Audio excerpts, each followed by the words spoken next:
The moment I saw that text, I knew something was up. Chris, some dude from her office. The message seemed harmless enough, but you don't get that twist in your gut over nothing. Sarah, always glued to her phone lately, was humming a different tune, and it wasn't for me. I'd ask about her day, and she'd just shrug, her mind obviously miles away. It wasn't like her, not the Sarah I married. I remember sitting across from her at breakfast, watching her smile at her phone. That smile used to be mine. Who's Chris?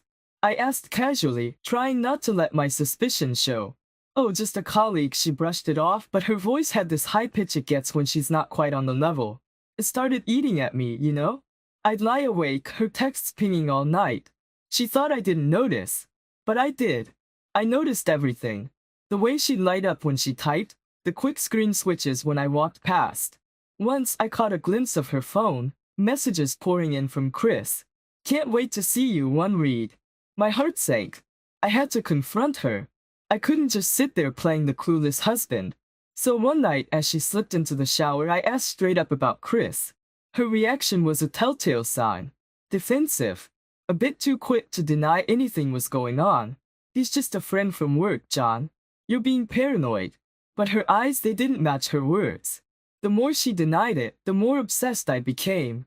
I couldn't shake off the feeling that she was drifting away from me, getting sucked into this world where I didn't exist.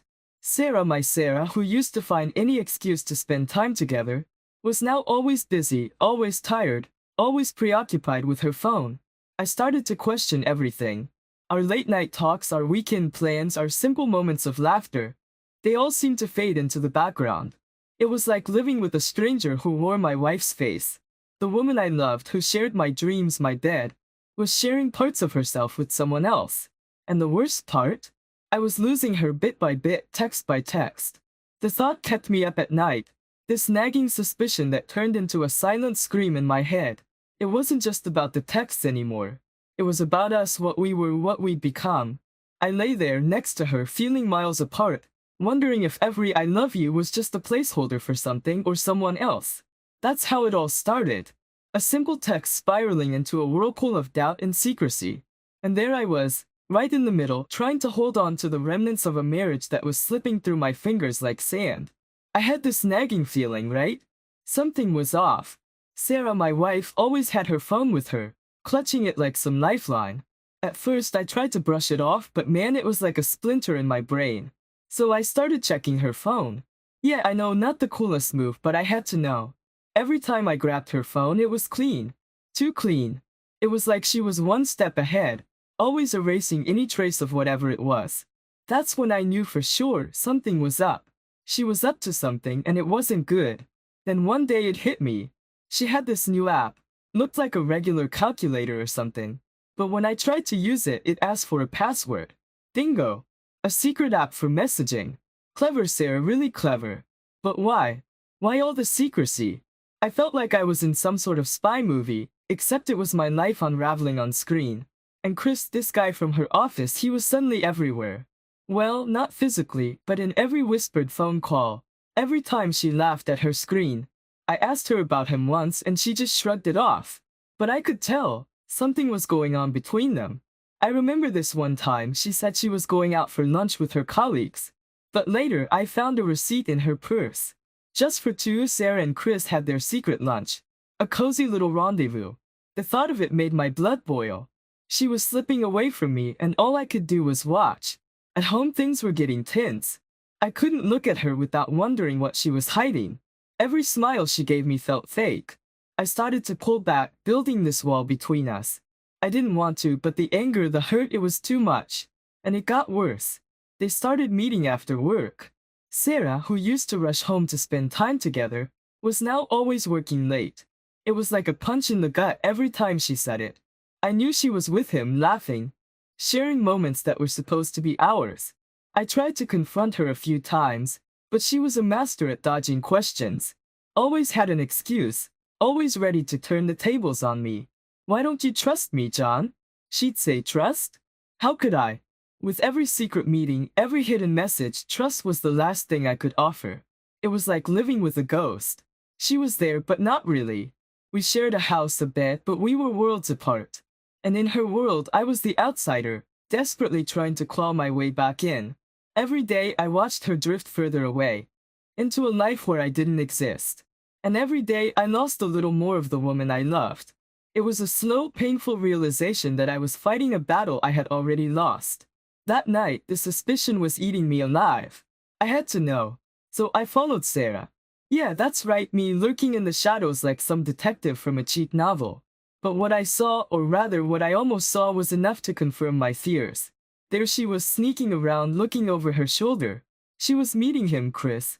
I was just a shadow away from catching them red-handed. But she slipped away just barely. Scared her, I could tell. The next few days she was jumpy like a cat on a hot tin roof. But she didn't stop. No, Sarah didn't stop seeing Chris. It was like she was addicted to whatever they had, and nothing, not even the risk of getting caught, could make her quit. So I did something crazy. I planned a surprise weekend trick for us. A desperate attempt to rekindle whatever was left of our marriage. I took her to this cozy little cabin in the woods, the kind of place we used to love. It was beautiful, peaceful, the perfect setting to remind her of us. But the whole time she was distant. It was like I was there with a stranger who looked like my wife. I tried everything: romantic dinners, long walks, talking late into the night. But she was miles away, lost in thoughts that clearly didn't include me. Every attempt I made to bridge the gap between us felt like it was just widening the chasm. And then we got back. Back to reality, back to the mess. And it got messy, eh? She found out that Chris, Mr. Perfect, was seeing someone else. I saw it in her eyes, the hurt, the betrayal. But it wasn't me she felt betrayed by. It was him. That stung more than I can say. In a way, I was glad she found out. I thought maybe this would be a wake-up call. A chance for us to start over. But things don't always work out the way you hope. She was hurt, yes, but not enough to turn back to me. Not enough to undo everything that had happened. I watched her struggle with it, torn between anger and longing. And all I could do was stand by, helpless, as she grappled with the reality of her affair. The woman I loved, caught in a web of lies and deceit she had spun herself, was now facing the consequences. And I, the bystander in my own marriage, could only watch as the drama unfolded. When suspicion creeps in, it festers like a bad wound. That's what happened to me. I couldn't shake off the feeling that Sarah was still seeing Chris, even after our weekend getaway. So I started digging a bit deeper, checking her credit card bills. Call it a hunch, but something was definitely off. The bills were too clean, almost like she was covering her tracks. And I was right. Sarah had switched tactics. She was using cash now for her meetups with Chris. Smart move, but not smart enough. I knew her too well. Knew that her sudden need for cash wasn't for some innocent shopping sprees. The pieces were falling into place, and they weren't painting a pretty picture. Their affair was getting more daring, more reckless. I heard bits and pieces, caught whispers of their secret meetings. They were no longer content with just texts and lunch breaks. No, they were meeting in places that spelled danger in big, bold letters. It was like they were addicted to the thrill, the risk of getting caught. But what they didn't know was that I was onto them. I couldn't just sit back and watch my marriage crumble into dust. So I did something I never thought I'd do. I hired a private investigator. Yeah, it sounds extreme, but desperate times call for desperate measures. I gave the Pi all the info he needed. Follow her, track her movements, find out what she's up to, I told him. It felt surreal, like I was a character in some gritty detective movie. But this was my life and I needed answers. The investigator got to work, blending into the background, unseen, unnoticed. Sarah had no clue that her every move was being watched, documented. And me? I was waiting, bracing myself for the inevitable storm that was about to hit. Every day the investigator would update me. Locations, times, sneaky rendezvous, the whole sordid affair laid bare. And every detail was like a knife, twisting deeper into my heart. The woman I loved, the woman I shared my life with, was living a double life. And the worst part? I was the outsider, the fool left in the dark. But not anymore. Now I had the upper hand. I had proof, cold, hard evidence of her betrayal. It was only a matter of time before I confronted her, before I brought the whole charade crashing down. And as I waited for that moment, a part of me mourned the loss of the life I thought we had, the future we were supposed to share. It was all slipping away, piece by painful piece, and there was nothing I could do to stop it. The moment Sarah told me about her sudden work conference, I knew it was a lie. call it intuition or just knowing your partner too well, but I could tell she was up to something. And when Chris suggested a weekend getaway around the same time, the pieces clicked. It wasn't rocket science to figure out what was really going on. I felt a mix of anger and sadness, but I kept my cool. Have a good trip, I told her, my voice steady, hiding the storm inside. The minute she left, I called the private investigator. She's going on a trip this weekend. I want to know everything, I said. It was a point of no return. The investigator did his job well. He followed Sarah discreetly, capturing photos of her and Chris together. Every picture was a blow to my heart, a visual confirmation of her betrayal. It was happening right in front of my eyes, yet miles away. Meanwhile, at the getaway, things were escalating between Sarah and Chris. I didn't need the investigator to tell me that. I knew Sarah. This wasn't just a fling for her anymore. She was in deep, maybe even considering leaving me for him. The thought alone was like a cold hand squeezing my heart. But nothing prepared me for when the investigator reported back with all the evidence. The photos, the details of their intimate moments, it was all laid out in front of me, undeniable and raw. Seeing Sarah with another man talking about a future together, it tore me apart. I felt a mix of grief and rage, a sense of loss so profound it was suffocating. There she was, the woman I had vowed to spend my life with, planning a life with someone else. It was more than just an affair now, it was a betrayal of everything we had built together. I sat there looking at those photos, and it felt like I was watching my marriage crumble into dust. It's one thing to suspect your spouse of cheating, quite another to have it confirmed with such brutal clarity. I was devastated, lost in a whirl of emotions I couldn't fully comprehend. How had it come to this? How had we gone from loving spouses to this twisted, painful mess? I had to face the truth, as bitter as it was. Sarah wasn't the person I thought I knew. She had changed, or maybe she had always been this way, and I just refused to see it. Either way, our marriage was on its last legs, and there was no going back from here. It was a defining moment, a crossroads. I knew I had to confront her, to bring everything out into the open, but part of me dreaded that confrontation. It wasn't just about exposing her lies, it was about admitting to myself that our marriage, our life together, was probably over. And that realization was the hardest pill to swallow. The day I confronted Sarah, it felt like I was walking through a nightmare. I had the photos, the reports, all the evidence of her affair right in my hands. We need to talk, I said, my voice steady despite the chaos inside. She looked at me, a flicker of fear in her eyes. I laid it all out, the photos, the investigators' findings. It was undeniable, yet she denied everything. It's not what it looks like, she said, but we both knew it was exactly what it looked like. Her words were like hollow echoes, bouncing off the walls of our once happy home. Meanwhile, Chris, the other guy in this mess, was losing his nerve. He wanted to lay low, avoid getting caught any further. Sarah told me about it later, how he was panicking, scared of the consequences. Funny how brave people can be until they're facing the music.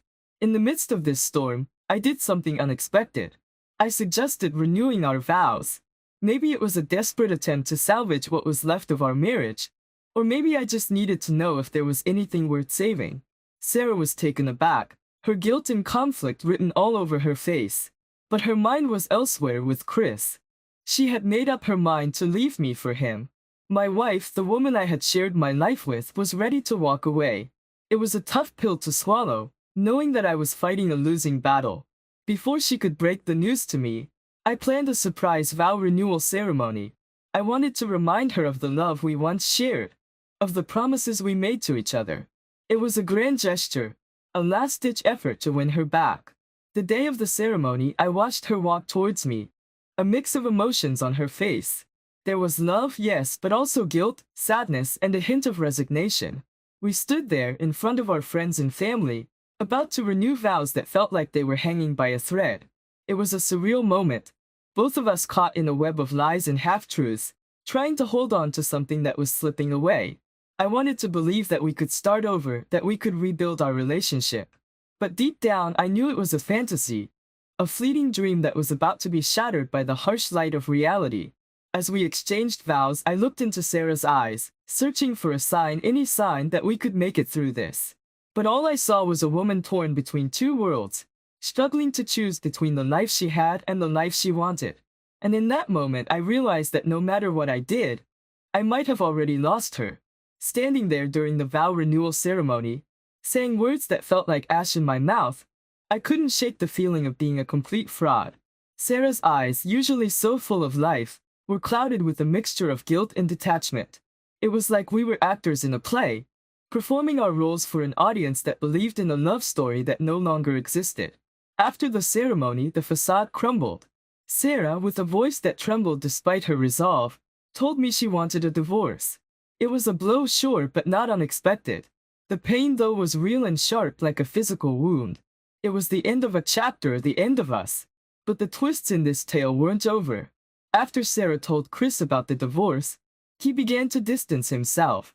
It struck me as odd. Wasn't this what he wanted? Or so I thought. Sarah was confused, hurt by his sudden coldness. It was like the ground was shifting beneath her feet. Then came the bombshell that turned everything on its head. Chris, the other man, was actually a private investigator. I had hired him to find out the truth about Sarah. But never in my wildest dreams did I imagine this outcome. It was a game of deception, and we were all pawns. When Sarah found out, her world fell apart. She had been played, her emotions manipulated in a game she didn't even know she was part of. The realization hit her hard. The man she thought she loved, the future she envisioned, it was all a carefully orchestrated lie. For me, it was a mix of vindication and sorrow. Yes, I had my answers, but at what cost? Our marriage, once built on love and trust, was now a pile of rubble, destroyed by lies and deceit. And in the midst of this wreckage was Sarah, a woman I once thought I knew, now a stranger, her world crumbling around her. It was a bitter victory, if it could be called a victory at all. The truth had come out, but it left destruction in its wake. As I watched Sarah grappling with the reality of her situation, I couldn't help but feel a pang of regret. Yes, she had betrayed me, but the web of lies I had woven was no less deceitful. In this twisted game there were no winners, only broken hearts and shattered illusions. We were all casualties of a war we didn't know we were fighting. And as the dust settled, the only thing left was the cold, hard truth, lying bare and unadorned. A testament to the wreckage of what once was.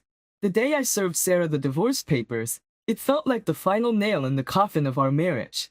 I had all the evidence I needed neatly compiled. A testament to the betrayal and lies. It was a hard thing to do, but it was necessary. There was no going back from here. The divorce process was messy, to say the least. It was a tangle of legal battles, emotional confrontations, and a constant reminder of the life we were tearing apart. Sarah was losing much in the process, our shared assets, the comfortable life we had built together. It was a steep price for her actions, and it pained me to see it, even though I knew it was the consequence of her choices. Then Chris, the guy she thought she loved, the private investigator I had hired, vanished into thin air.